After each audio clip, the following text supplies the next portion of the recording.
وہ بچپن سے یہی سنتی چلی آ رہی تھی کہ صحن میں انار کا درخت اس کی ماں کے ہاتھ سے لگا ہوا ہے، جبکہ ماں کو دنیا سے گئے کئی برس بیت چکے تھے۔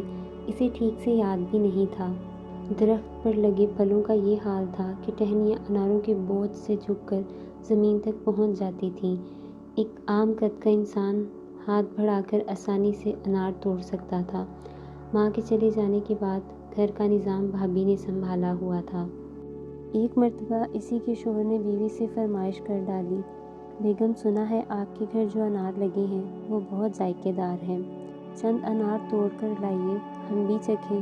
اگلے ہی دن وہ اپنی ماں کے گھر گئی، چپکے سے کچھ انار توڑے اور اپنے پرس میں چھپا لیے۔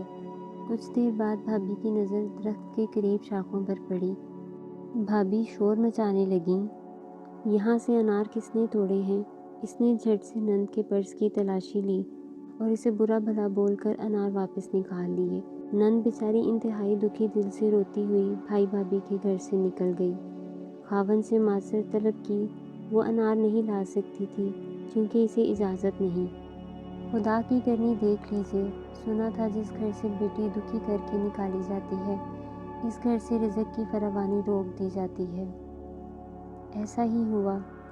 انار جو پھلوں کے بوجھ سے جھک جاتا تھا، اگلے برس اس نے نہ صرف پھل دینے سے انکار کر دیا بلکہ درخت کی جڑوں میں ایسے کیڑے پڑ گئے جو زمین میں پھیلنا شروع ہو گئے۔ کیڑوں کی روز بروز بڑھتی ہوئی تعداد بہت خوفناک منظر پیش کرنے لگی۔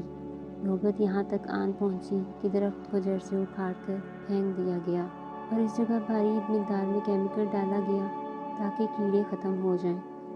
بات یہاں ختم نہیں ہوتی۔